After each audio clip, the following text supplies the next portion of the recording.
صلی اللہ علیہ وسلم نے فرمایا تھا نا من قال لا الہ الا اللہ دخل الجنہ، تو حضرت عمر نے کیوں رکوا دیا کہ بھائی لوگ اس حدیث کو لیں گے، قرآن کی باقی آیتوں کو چھوڑ دیں گے.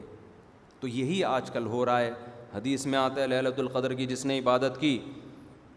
میرے ایک سعودیہ میں ایک عرب ملے تو کوئی فقہ سے متعلق بات چل رہی تھی، تو میں نے ان سے پوچھا مدینہ یونیورسٹی میں جب لیکچرار پڑھاتے ہیں تو ترجیح کیسے دیتے ہیں؟ جیسے مختلف فقہ کے اقوال ہیں، ایک قول ابو حنیفہ کا ہے، امام شافعی کا قول ہے، امام احمد بن حنبل کا قول ہے، فلانا قول ہے. تو جو لیکچرار ہے یونیورسٹی میں پڑھانے والا وہ کس بیس پر ترجیح دیتا ہے کہ یہ رائے درست ہے اور یہ کیا ہے غلط؟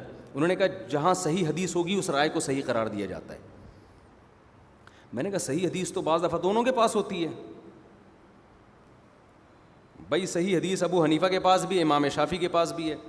کہہ رہے نہیں جو اصح، جو زیادہ صحیح ہو. اچھا وہ خود بھی یونیورسٹی میں تھے، بڑی پوسٹ پر رہے ہیں وہ. تو کہتے ہیں جب بغیر تعویل کے جو صحیح حدیث پیش کرے گا، حدیث پیش کرے صحیح لیکن اس میں تعویل نہ کرے، اس رائے پہ فتویٰ دیا جاتا ہے. تو میں نے ان سے تو زیادہ بحث نہیں کی، میں نے یہ بولیں گے میرے سے بحث کر رہا ہے. تو یہ بات کہہ دینا بہت آسان ہے. مجھے خیال ہوا میں ان سے ایک حدیث پیش کرتا ہوں کہ صحیح حدیث ہے. رسول اللہ صلی اللہ علیہ وسلم سے پوچھا گیا یا رسول اللہ، زمانہ جاہلیت میں عورت زندہ دفن کر دیتی تھی بچے کو، اس کے بارے میں کیا حکم ہے؟ صحیح حدیث ہے، آپ نے فرمایا الواعدۃ والموعودۃ فی النار. دفن کرنے والی اور جس کو دفن کیا گیا، حدیث کا ظاہری مطلب یہی ہے، بغیر تعویل کے یہی مطلب ہے، اگر تعویل نہ کرو. جس کو دفن کیا گیا اور جس نے دفن کیا دونوں جہنم میں. اب بتاؤ یہ حدیث جیسے ہی آپ کے سامنے آئے گی فوراً ایک اشکال ہوگا نا کہ جس بچی کو دفن کیا جا رہا ہے اس بیچاری کا کیا قصور ہے بھائی، اس کو کیوں؟ اب مجھے خیال ہوا میں نے لیکچرار سے پوچھوں یہاں اس بغیر تعویل کے جو آپ کہہ رہے ہیں کہ ہم صحیح حدیث پہ فتویٰ دیتے ہیں بغیر تعویل کے، یعنی جو حدیث میں تعویل کرے اس کو ہم غلط قرار دیتے ہیں، جو بغیر تعویل کے حدیث میں جیسے جیسے لکھا ہے اس کو فالو کریں ہم اس کو کیا کرتے ہیں؟ ہم صحیح. ان سے تو میں نے بحث نہیں کی، لیکن میں آپ سے یہ بات کر رہا ہوں کہ بغیر تعویل کے اگر آپ حدیث لے لو تو اس سے تو یہ نظر آ رہا ہے کہ وہ جو بیچاری معصوم بچی ہے وہ کہاں جائے گی؟ بولو نا، جہنم میں. یہی وجہ ہے کہ کسی نے بھی اس حدیث کو ایز اٹ از نہیں لیا ہے، اس حدیث میں تعویلات کی ہیں. کیوں؟ اس لیے کہ اس حدیث سے جو مفہوم ظاہر ہو رہا ہے وہ دیگر درجنوں احادیث اور قرآنی آیات کے خلاف ہے. علامہ ابن قیم رحمہ اللہ لکھتے ہیں کہ سورہ تکویر میں اللہ کا ارشاد ہے وَإِذَا الْمَوْعُودَةُ سُئِلَتْ بِأَيِّ ذَنبٍ قُتِلَتْ. قیامت میں اللہ عدالت کے کٹہرے میں زندہ دفن کی ہوئی بچی کو لا کے پوچھے گا بتا تجھے کس جرم میں قتل کیا گیا. تو جس بچی کو بغیر جرم میں قتل کیا گیا اس کے بغیر جرم کے قتل کی وجہ سے اللہ باپ سے انتقام لے رہا ہے، تو اللہ بغیر جرم کے اس کو کیوں سزا دے گا بھائی؟ اس آیت سے واضح پتہ چل رہا ہے کہ نہیں چل رہا؟ اسی وجہ سے جتنے محدثین اس حدیث کی تعویل کرتے ہیں وہ تعویلات کیا ہیں؟ وہ ایک بعض نے کہا صلہ محذوف ہے، الواعدہ سے والموعودہ سے مراد ہے والموعودۃ لہا، وہ عورت جس کے لیے دفن کیا گیا، یعنی وہ بچی نہیں، وہ بچی جس کے لیے دفن کیا گیا. موعودۃ لہا، جس کے لیے اس بچی کو دفن کیا گیا، یعنی اس کی ماں کے لیے، ماں راضی تھی اس عمل پہ یا باپ راضی تھا، تو جس کو خوش کرنے کے لیے کام کیا گیا وہ مراد ہیں. بعض نے اس کا مفہوم یہ بیان کیا کہ قیامت کے دن جو کافروں کے بچے دنیا میں سے جاتے ہیں قیامت میں اللہ ان کو بالغ کر کے امتحان لے گا، ان سے آزمائش میں. یہ بھی بہت مضبوط قول ہے، بعض روایتیں بھی اس کی تائید میں ملتی ہیں. اللہ اعلم بما كانوا عاملین، حدیث میں آتا ہے کہ اللہ کو پتہ ہے انہوں نے کیا عمل کرنا تھا.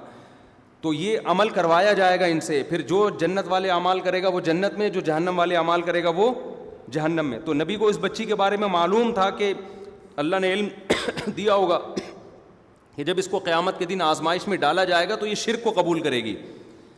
تو اسپیسیفک اس بچی کے بارے میں جو قیامت کے دن اپنے اختیار سے، وہ تعویلات تو ایک الگ باب ہے. ابھی تو میرا مقصد حدیث کی تشریح نہیں ہے، ابھی تو میرا مقصد یہ بتانا ہے جو ہمارے اہل حدیث بھائی کہتے ہیں نا اذا صح الحدیث فہو مذہبی، جب بھی حدیث ملے بس وہ ہم، ایسا نہیں ہے بھائی، کسی فقیہ کا یہ اصول نہیں ہے.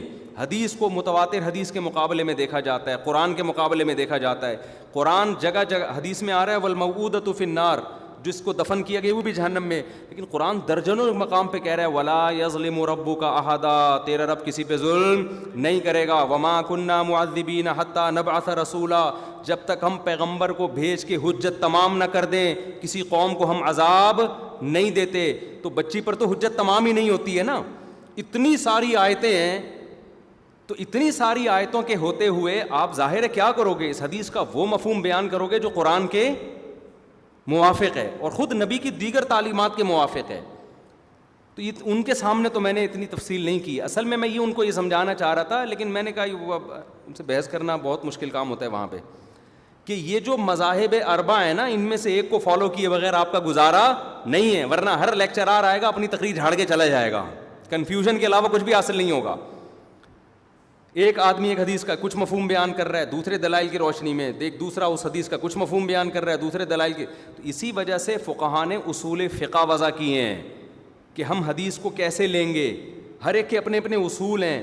امام ابو حنیفہ کے اپنے اصول ہیں, امام شافعی کے اپنے اصول ہیں, امام احمد کے اپنے اصول ہیں, امام مالک کے اپنے, تھوڑا تھوڑا میجر اصول تو سب کے 99% ایک ہی جیسے ہیں. 1 یا 2% اصول ایسے ہیں جن میں کیا ہے, اختلاف ہے.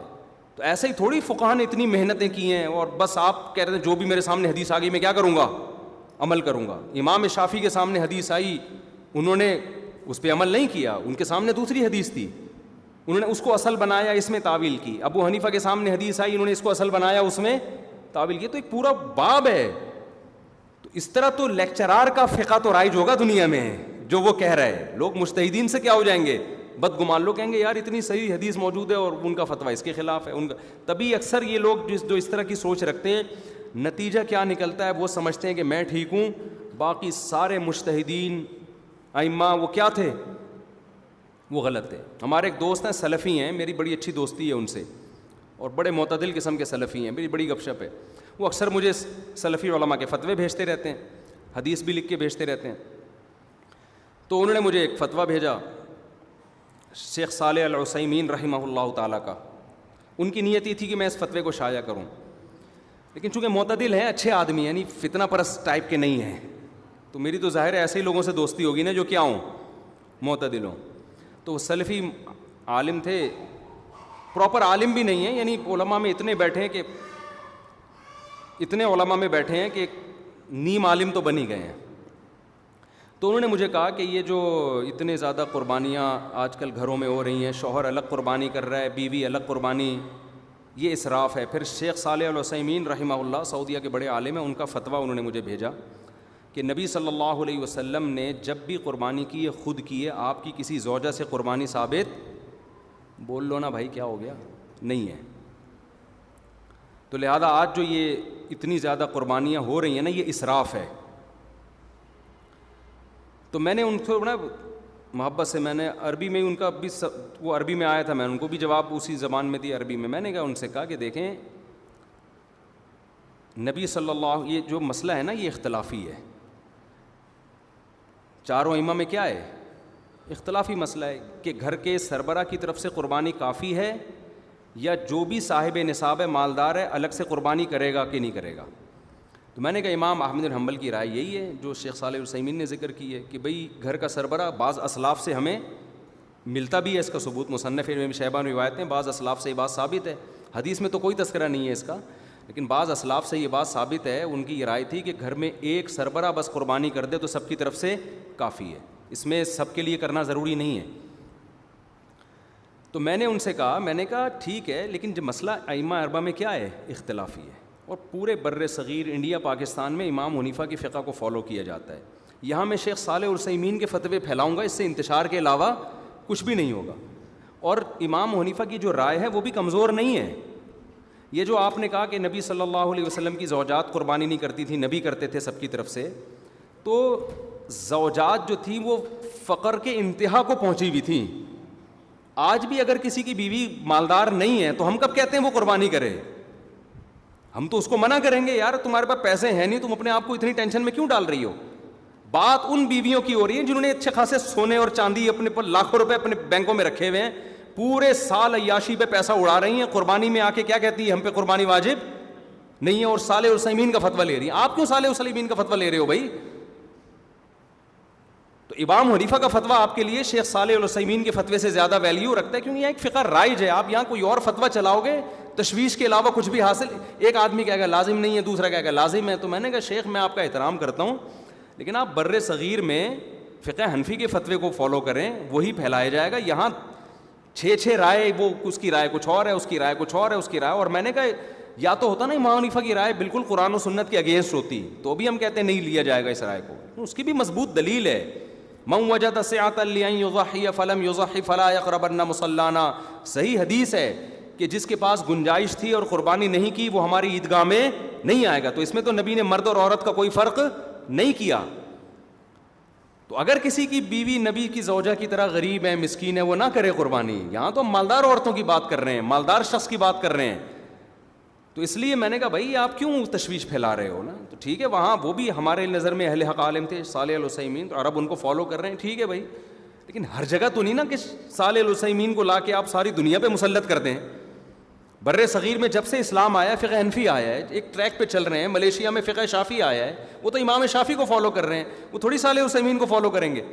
میں بر صغیر میں ملیشیا جا کے ان کو فقہ حنفی کے مطابق جواب دینا شروع کر دوں, سوائے فتنے کے کچھ حاصل ہوگا؟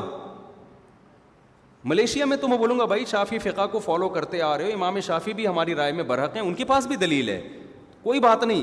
تو یہ ظرف آپ کو مقلدین میں ملے گا اور بعض اہل حدیث میں ملے گا. ہمارے اہل حدیثوں میں یہ ظرف یہاں کے زیادہ خطرناک ہے. سعودیہ میں تو پھر بھی میں نے دیکھا ہے کہ تھوڑا ظرف ہے ان لوگوں میں. تو یہ ظرف پیدا کرنے کی ضرورت ہے. خام ایک مجھے اچھی طرح یاد ہے, سعودی عرب سے ایک صاحب آئے, سعودی عرب میں ہی پیدا ہوئے, 1 رکعت وتر پڑھتے تھے وہ. تو یہاں جب انہوں نے دیکھا لوگ 3 پڑھ رہے ہیں, تو انہوں نے مجھے کہا کہ میں تو صدیوں سے, ہمارے باپ دادے ہیں اصل پاکستانی تھے وہ, ہم تو وہیں رہ رہے ہیں, تو میں تو ساری سے. میں نے کہا یار جب آپ انہی کو فالو کر رہے ہیں تو رہنا بھی آپ نے وہیں ہے, تو پھر اسی طریقے سے پڑھیں جیسے آپ پڑھتے رہے ہیں, کیونکہ مجھے پتہ ہے پھر یہ واپس جائیں گے, پھر کبھی یہاں دلائل ہمارے پاس بھی ہیں ان کے پاس بھی ہیں, دونوں طرف دلائل ہیں.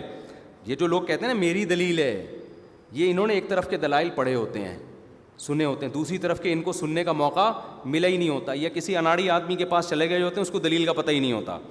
تو آپ جب وہی بات ہے نا, نیگیٹو سوچ ہوگی نا, تو دماغ میں جب بھوسا ہوگا تو ہر جگہ ہر ایک غلط نظر آئے گا. پازیٹیو سوچ ہوگی تو ہر ایک کیا نظر آئے گا آپ کو پھر لگے گا کہ یار جس نے بھی جو بھی دین کے لیے خدمت کی ہے, جس کے پاس بھی علم تھا, اس کی ہر بات کے پیچھے کوئی